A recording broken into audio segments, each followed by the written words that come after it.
Bonjour, bienvenue sur la chaîne Eva Info TV. Donc aujourd'hui je vais vous montrer comment on peut créer une table, les différentes façons dont vous pouvez créer une table. Allons-y alors. Donc toujours cliquez sur menu démarrer, cherchez là où c'est écrit Microsoft Office.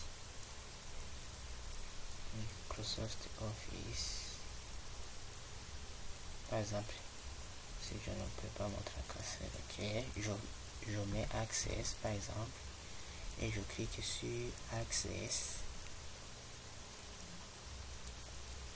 Donc j'ai déjà créé les différentes bases de données. Par exemple, je peux utiliser la base de données qu'on appelle BD École, puisque je vais créer une table, dans la base de données École. Je clique dessus. Donc pour créer une table, passez en haut dans l'onglet créer, cliquez sur l'onglet créer. Donc vous pouvez créer une table soit en mode feuille de données, soit en mode création. Donc ici c'est une table en mode feuille de données. Si c'est une table en mode feuille de données, on clique sur l'icône, qui est sous forme d'une grille, sous forme d'un tableau à deux colonnes de lignes. Alors que si on veut créer une table en mode création,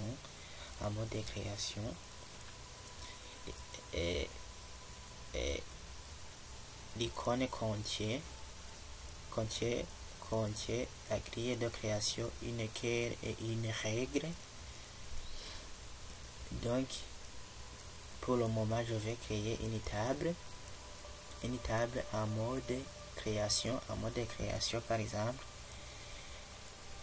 et signalons aussi que pour créer une table, vous cliquez sur l'onglet créer, cherchez dans le groupe table, puisqu'on a le groupe table, requête, formulaire, état, macro et code. Donc les codes, ce sont des modules de classe. Donc les différents types d'objets d'une table. Les principaux objets d'une table sont table, requête, formulaire, état, macro et module à Microsoft Office Access. Donc vous cliquez sur l'icône contenant une règle et une équerre.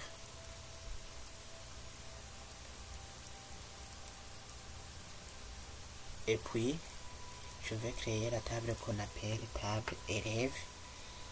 Donc ce qui caractérise un élève, tout d'abord son ID, tout ce qui caractérise les propriétés qui caractérisent un élève, qui caractérise un élève, son ID élève. Par exemple, je peux mettre ID élève dans le nom du champ, ou type, dans le nom du champ vous mettez ID élève. Avant de continuer, signalons que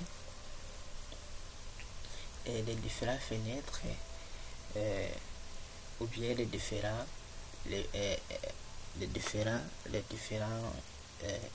fenêtres ou bien les différents onglets qu'un champ d'une table peut prendre, ce sont le nom du champ, le type de données, la description. Donc la description est facultative ici, donc tu peux compléter ou ne pas compléter. Et aussi il y a propriété du champ. Donc par exemple ici je mets ID élève. Si je mets ID élève, je dois mettre le type de données correspondant. Donc les types de données que nous avons ici, si vous cliquez sur la flèche et tournez vers le rond, tournez vers le bas, on voit tous les types de données que nous avons. Texte court, ça correspond à texte long, ça correspond à mémo dans les différentes machines.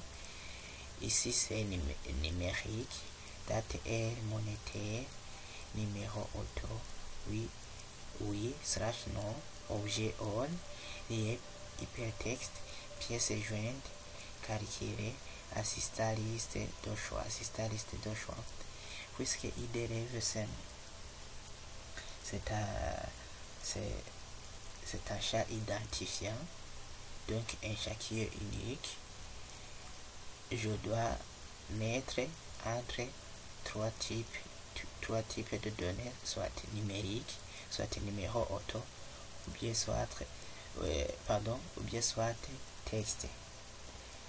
Donc ici je veux que dans ID élève, je vais mettre que des nombres qui vont être successivement, donc qui vont se succéder. Donc quand on compte de 1, 2, 3, 4 sans sauter aucun nombre, ou bien sans qu'on a effacé aucun nombre, vous mettez numéro auto. Ici dans ID élève, c'est nécessaire de compléter son champ. Par exemple, si j'ai écrit ID élève, il y a une personne qui ne peut pas savoir que je voulais dire que c'est l'identifiant de l'élève. Ici tu peux décrire que c'est l'identifiant de l'élève, identifiant de l'élève,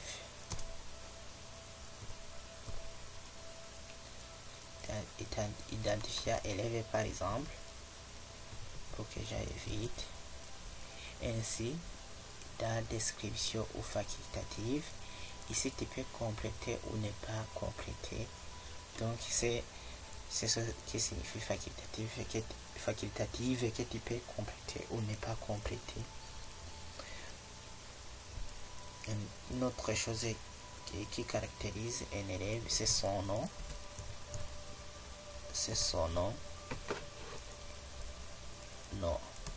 Non, élève. Ici je change aussi, j'ai mal fait, je mets ID élève. ID élève,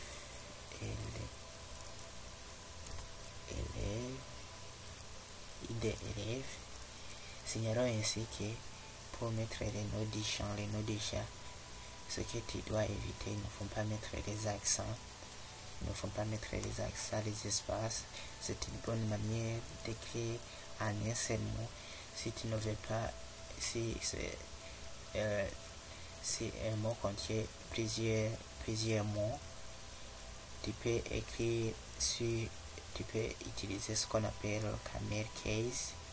Comme je l'ai fait, j'ai écrit non ici en arrivant, s'il et qui commence un autre mot, j'ai mis le majuscule. Aussi, si tu veux utiliser une autre méthode, il faut mettre par exemple le moins ou bien underscore. C'est une bonne manière de nommer les champs d'une table.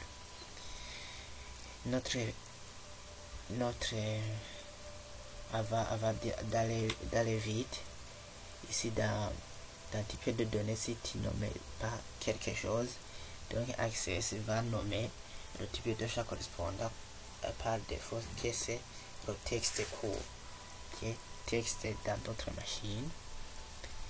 Ici dans texte court, je laisse comme cela, puisque si dans